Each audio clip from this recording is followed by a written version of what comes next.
Magandang umaga mga kabay. So ito po yung pang ilan na ba to?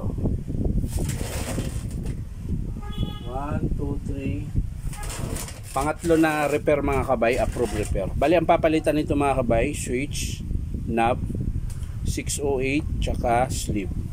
So yan lang po ang papalitan natin dito mga kabay. So tara, samahan nyo ako. So yan mga kabay, nabaklas ko na po yung screw. So kakalasin na natin mga kabay. Kakalasin na natin ang kanyang yan. Kailangan nating buksan to dahil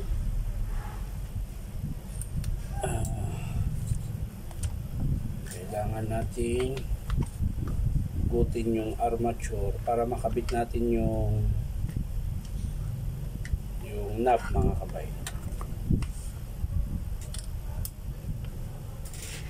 Wala kasing pagdadaanan. Kailangan buksan yung baffle. Ayan. Bubuksan natin yung baffle mga kabay para maikabit natin yung knob. Ayan, pumasok pa sa loob.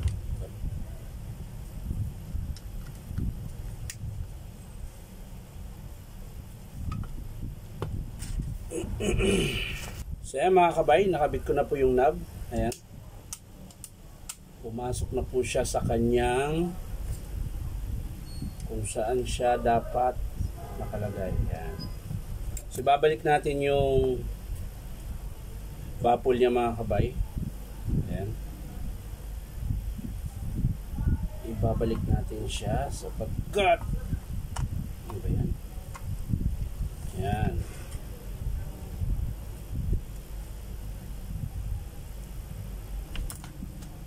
Mano-mano ulit.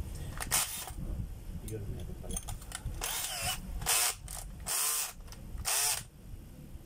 Matagal pag mano-mano.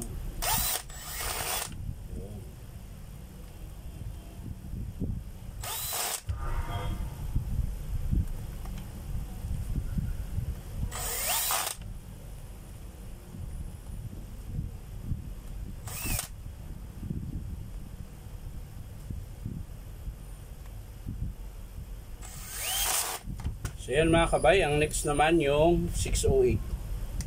Yan, tatanggalin natin yung 608 mga kabay.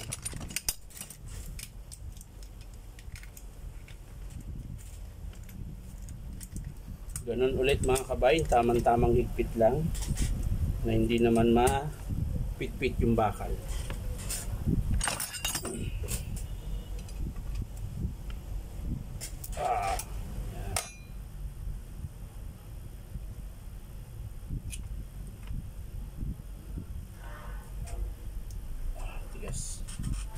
Kailangan natin ng flat screw.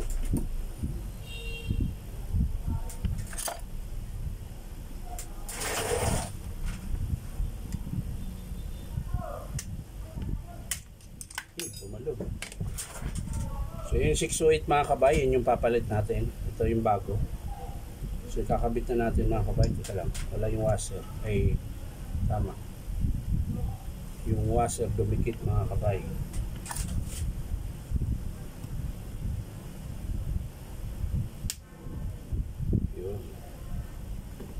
Huwag niyong kalimutan yan mga kabay. Washer. Bago niyo ikabit yung bearing mga kabay. Yan. Tapos pinion. At syempre yung nut natin mga kabay. Yan. So higpitan natin mga kabay. Yan. Tapos yung sleeve. Yan. Papalitan din natin yung sleeve mga kabay. Ito yung bagong sleeve mga kabay.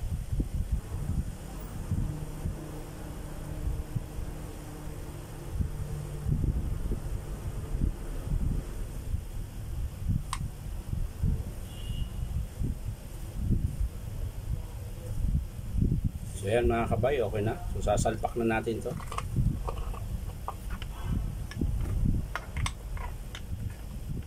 Yan.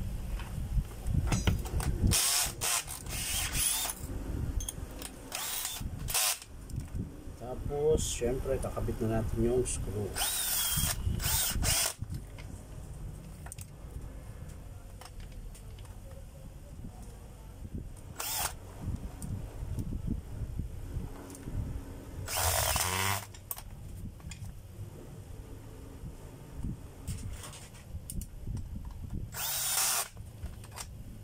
sa kabila mga kabay. Yan. Tapos ang next natin mga kabay, yung switch. Kakabit natin yung switch. So yan mga kabay, nakabit ko na po yung switch. Ayan. Ito po yung bago niya. Ito yung luma. So kakabit ko na po mga kabay. So yan mga kabay, nakabit ko na po yung switch. So lalagay na natin yung wire. Ayan. Kabilaan mga kabay.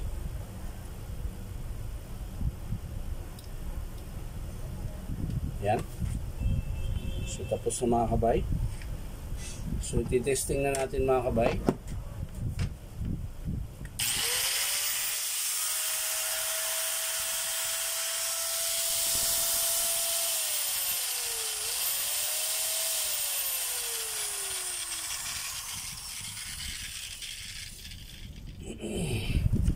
So yan mga kabay, sasara ko na.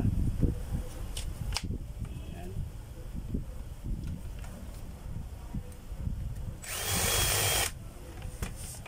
So yan lang po mga kabay, maraming salamat sa panonood. At syempre, paki-like and share na rin po. Bye bye.